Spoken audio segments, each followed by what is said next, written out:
Hey guys, Rocket Blade here. Once again, what is up everybody? Welcome to another episode of the RTB Podcast. What's up guys?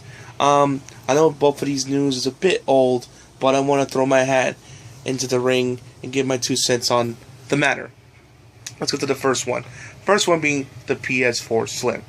Now, recently, before I did this video, this information, I watched some different people like Boogie and Rich from Review Tech USA. Awesome channels, check it out. And the PS4 Slim, I mean, it looks, I wouldn't be like, yeah, for non-PS4 people that don't have it yet, should you get it? I'm not saying, yeah, go get it. I'm like, more like, wait and see, because, I don't know, it doesn't seem like it's worth it to me, in my opinion. It just doesn't, because I'm like, well, can you, how much is the hard drive? About 500 gigabytes. I'm like, okay, it's the same as the current PS4.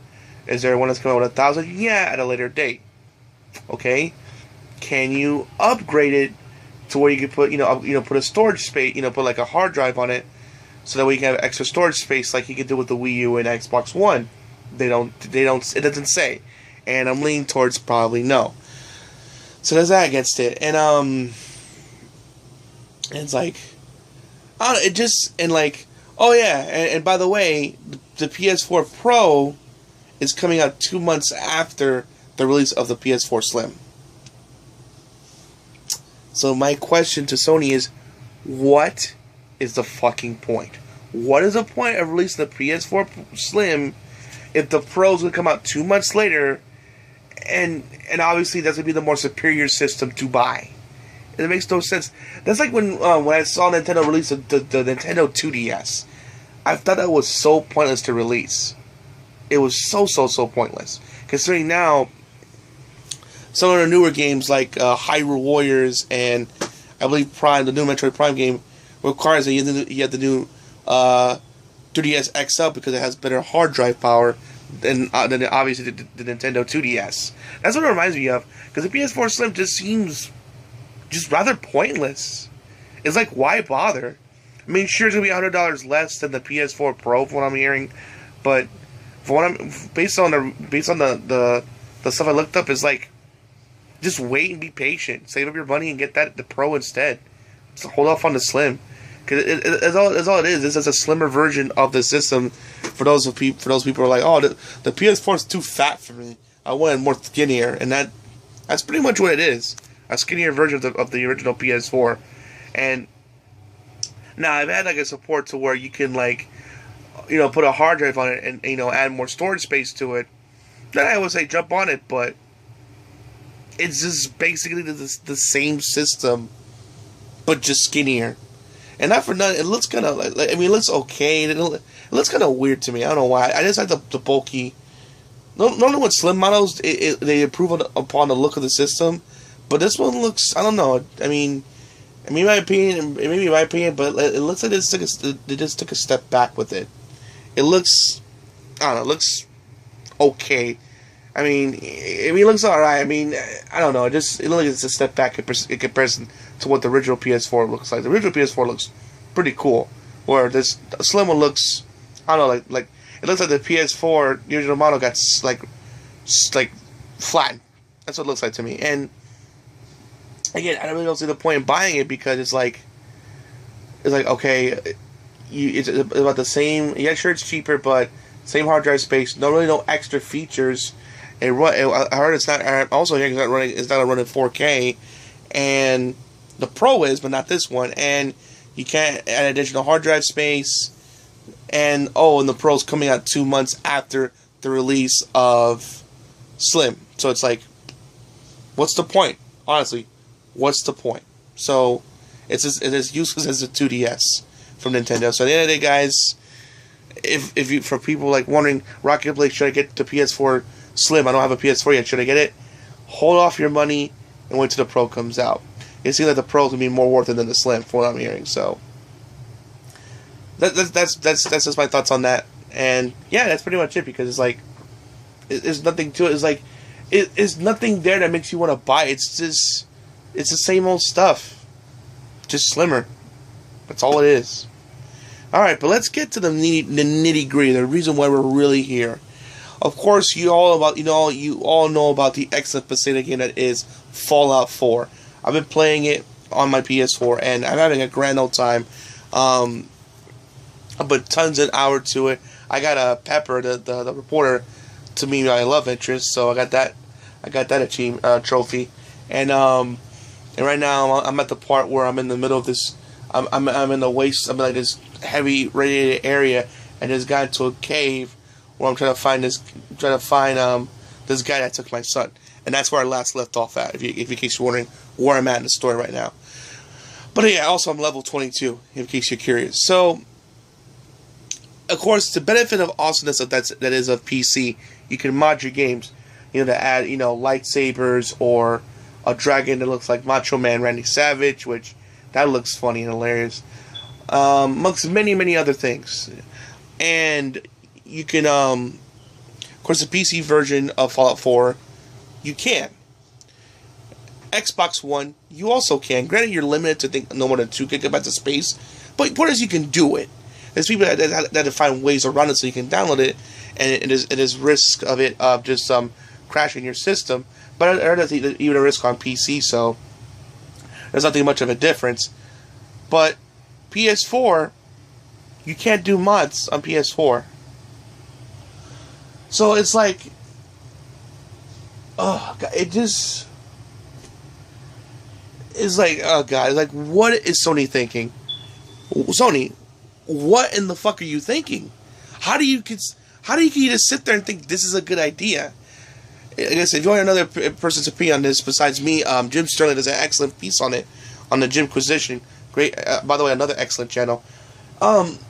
He's right about it because it just seemed like, why? Because now your version of the PS4 version is going to be inferior to the Xbox One, and not only that, it's bad enough, Sony, that Xbox had a one-up on you from the start, from the fact that when you pre-ordered Fallout 4, you get Fallout 3 for free with the game. That's bad enough on that, but now you're on top of that, they get mods and you don't? How is this smart? I don't understand. Currently, we have the Destiny bullshit. How Destiny has exclusive stuff, and Xbox owners kind of got fucked over. That's what it kind of feels like. It feels like it got people. Now it's the other way around, where the Sony fans got the inferior copy of Fallout 4, and Xbox got the superior one. And Microsoft and the members like, well, we are rubbing it in Sony's face like, well, we can do mods on our shit, and we've been doing it for months, and it's a big hit amongst fans. Girl. So, and they're rubbing it. It's on Facebook and Twitter. They're rubbing it in Sony's face, and people are just like demanding answers. Okay, Sony, why aren't you allowing this? Why is this the case? Why is it that Microsoft can get mods on their system and we can't? That makes no sense to me. I mean, come on, guys. I mean, you're in competition. You're supposed to be better than your competition, not be inferior. Come on, guys. Granted, Sony, I know you're leading in the console wars, but thanks to Microsoft fucking up and trying to catch up ever since. But if you fuck up yourself, either Xbox or Nintendo can take your top spot. Remember, there's 2 companies nipping at your heels. So don't forget that you're the only one. Remember what got you here. Smart business decisions. Making games that people want to buy. Making making great content for your system. And games and content, and just overall being just what you are, making great stuff for your system to buy. Like just don't make reckless, dumb decisions because we're ahead, we're invincible. Because then that's how mighty empires can fall. Look at Microsoft. They were, towards the end of the last generation, they were leading the race, and they thought they were invincible. So when they started to add all these dumbass policies which no one liked and told them not to do, and they want to do it anyway, everyone abandoned ship to Sony. And now Sony and Xbox is still feeling the aftermath of it. Granted, now it's catching up and they're doing better, but it's just they really shot themselves in the foot, and now Sony's leading the race. But Sony, you can't do things that make you inferior. For example, if I know you're worried. I know from a business standpoint. I know from a business standpoint. I know what you're trying to do, like protect people's, the game from not crashing and stuff. But let them decide. Let them have the choice. Look, I'm not a big mod person because I'm a little bit of console fan, so I don't know what that's like. But for people that want that, you should give them that option.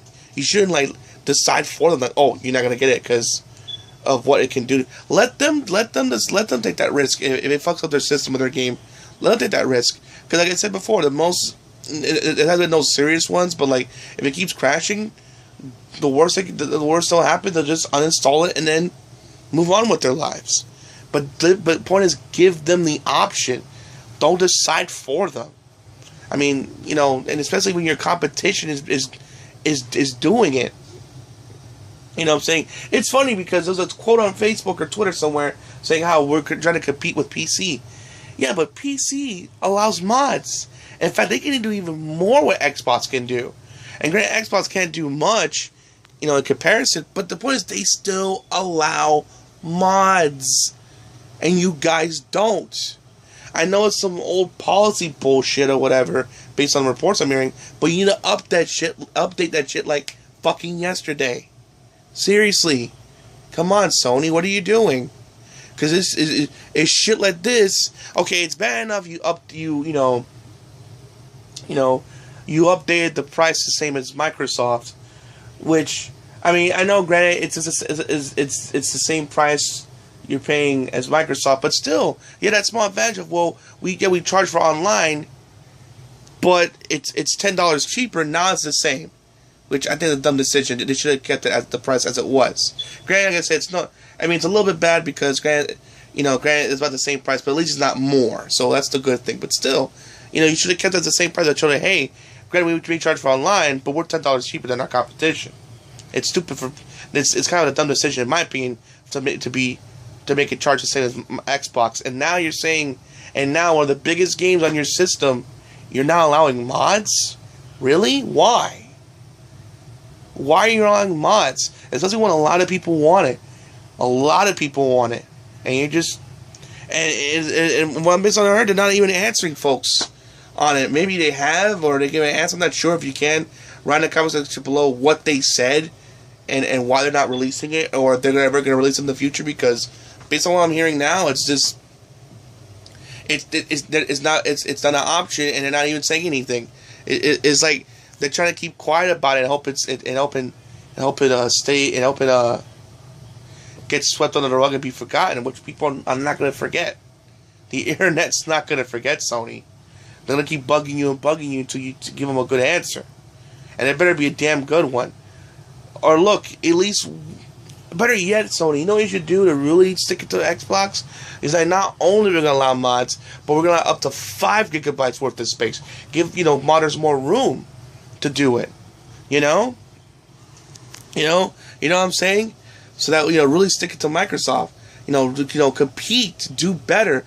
Don't do the same. You know what I'm saying? When you're against the competition, you don't produce the same product or the same price. You produce something better and make it cost less, so that way, in the long run, you profit more because people are paying more for yours. But that's just one guy's opinion. I love to hear you guys' thoughts on the situation. So what do you think of the PS4 Slim, guys? Have you seen it? And is it worth it? In your guys' opinion, will you get it still, or will you wait for the PS4 Pro? You heard my opinion, guys. I think the PS4 Slim is kind of pointless, and you guys should wait for the Pro. It's only 2 months away.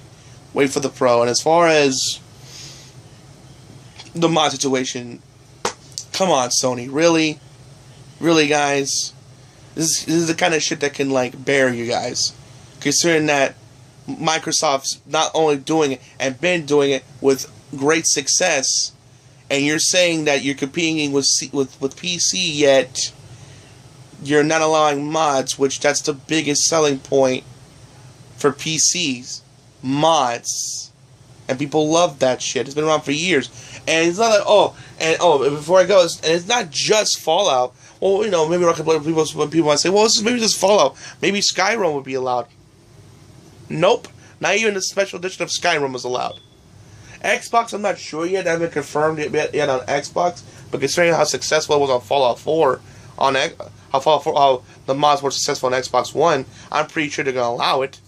So, and Sony's fear was like, no Fallout 4, no Skyrim mods. Really? Really? And you're saying you compete with, and you're saying you're trying to compete with PC. Come on, Sony. You're better than this. Come on. Alright, guys. This is my opinion, guys. I hope you enjoyed the video. Share your thoughts in the comment section below. I love hearing your guys' thoughts on the situation. Please make sure to rate, comment, and subscribe. And as always, this is Rocket Blade signing out. Hope to see you guys again real soon. Peace out, guys.